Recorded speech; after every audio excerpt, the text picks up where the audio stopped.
everyone, it's Maki! Episode 7 of GQuuuuuuX has been released. There were some surprising developments this time, too! Today, let's take a look at mechanical aspects such as mobile suits. Please be aware that there will be spoilers for episode 7. I'll also discuss spoilers for the movie beginning. Before we dive in, let me share a quick announcement. I'm accepting support through channel memberships. For just 99 cents a month, you can get a name badge and comment stamps. Now, let's begin the analysis. Which element of episode 7 surprised fans the most? The incredibly durable space colony. The battleship Sodom was involved, as well as an enormous mobile armor that unleashed a massive barrage of powerful beam weapons. Given the intense beam attacks in past Gundam series, it wouldn't be surprising if the space colony had been destroyed. However, the colony remained intact. The safest interpretation is that the creators chose to ignore the finer technical details to make the battle scenes more intense. Still, there's a chance that critical damage has occurred and perhaps we'll see the colony residents evacuating in episode 8. Also, during the scene in which Maki runs through the city, an unnatural amount of paper is seen flying through the air. This could be a visual clue, suggesting that air is leaking from a hole in the colony. If you watch the battle scenes with damage to the colony in mind, you notice some interesting details. For example, the military police circle attacks. They fire machine guns and explosions occur around GQuuuuuuX. There hasn't been an official explanation for these bullets yet. However, it's possible that they're using rounds that explode shortly after being fired within a short distance. After all, the military police are colony residents too. It makes sense that they wouldn't use weapons that could severely damage their homes.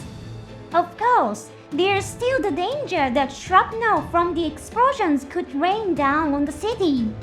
In Gundam Formula 91, there's a scene where civilians lose their lives because of ejected shell casings. Still, that's probably preferable to having the colony's wall punctured by beam weapons. There was also a moment that reminded me of Gundam Formula 91. Maybe I'm reading too much into it, but the scene where the Gian reaches its hand out to Nieran stood out to me. It really resembles the moment in Formula 91 when Seisiri, the heroine, is welcomed by her brother, Doro. After that, Seisiri temporarily joins the enemy group, the Crossbone Vanguard becoming an enemy of the protagonist, Seabrook. However, she quickly decides to support Seabrook and leaves the Crossbone Vanguard. What kind of fate awaits Nieran? Fans were surprised by the appearance of mobile suits and mobile armors. Viewers were captivated by the action scenes featuring Psycho Gundam Hamrobi Gian and Kikeroga.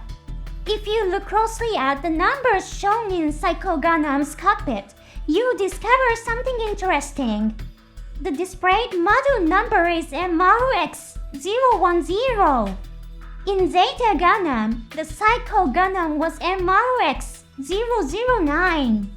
Later in the series and in Gundam Double Zeta, the model number for the Psycho Gundam Arc 2 is also MRX-010. Therefore, the Psycho Gundam that appeared in GQuuuuuuX was likely a unit on par with the Arc 2 and deployed for combat.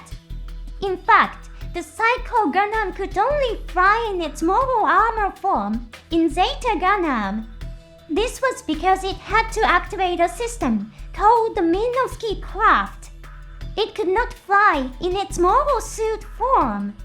However, in GQuuuuuuX, the Psycho Gundam can fly in its mobile suit form. Since it was flying close to the ground, the idea that it's near the colony center, so the low gravity allows it to fly doesn't apply. It's shocking that the Earth Federation defeated by Zeon developed such advanced technology. Now, let's take a look inside the Psycho Gundam's cockpit. It features a special type of seat called a linear seat. This mechanism supports the seat with arms, which reduces the surface area in contact with the cockpit walls. This helps soften the impact of shocks.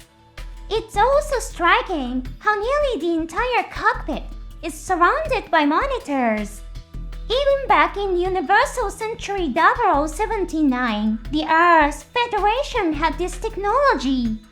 Therefore, the linear seat and panoramic monitor system may not be too surprising. However, the Psychomute system is a whole other story. If you look closely, you notice that the monitor displays are nearly identical to those seen on Kikeroga. Zeon's Psychomute system is almost certainly top secret technology. How then did the Psycho Gundam end up with something so closely resembling it? Could the Earth Federation have a highly capable spy? Or maybe there's a traitor within Zeon itself? In episode 6, Bask mentions that there are people within Zeon who don't favor the Zabi family's rule. However, there's another possibility. Dr. Flanagan is that possibility. He made a strong impression with his line, "I want to see the potential of new types with my own eyes." What if after Charles Nabal disappeared, Dr. Flanagan began collaborating with an organization that would help him achieve his personal goals?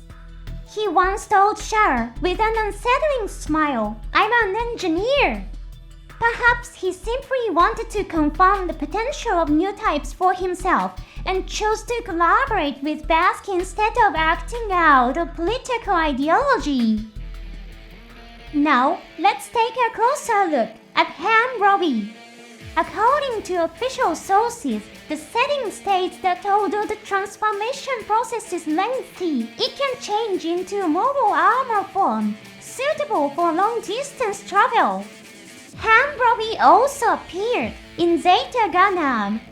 Developed with assistance from Pap TLC Rocco, it could transform in an extremely short time during battle.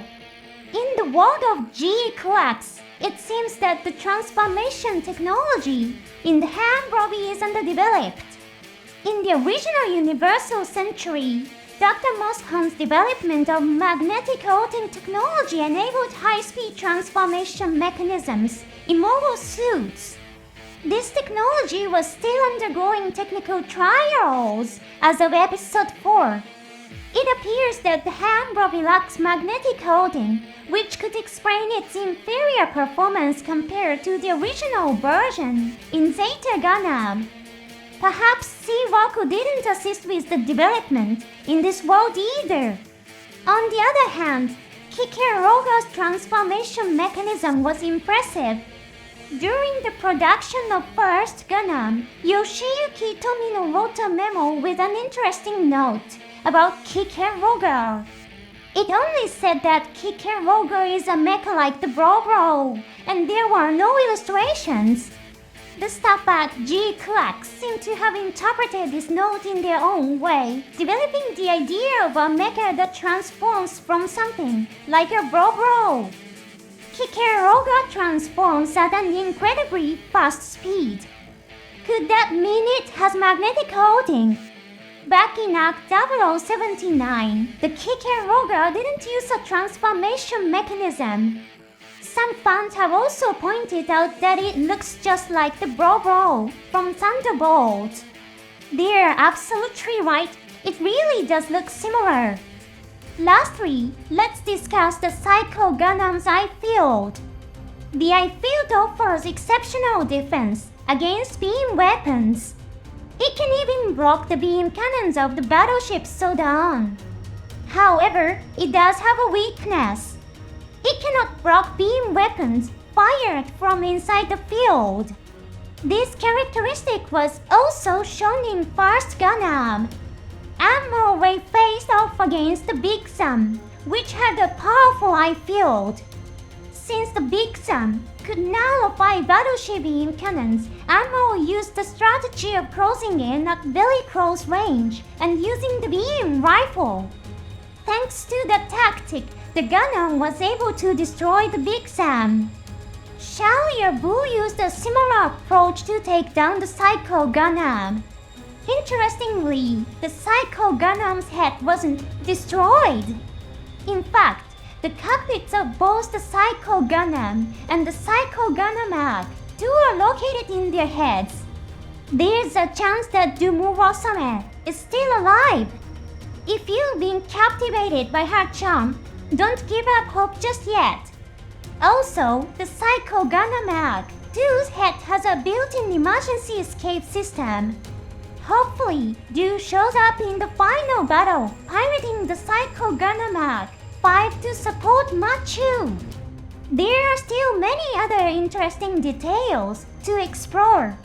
What stood out to you? Gian looked really cool too, didn't he? That's all for today's show. Thanks for watching until the end. See you in the next episode.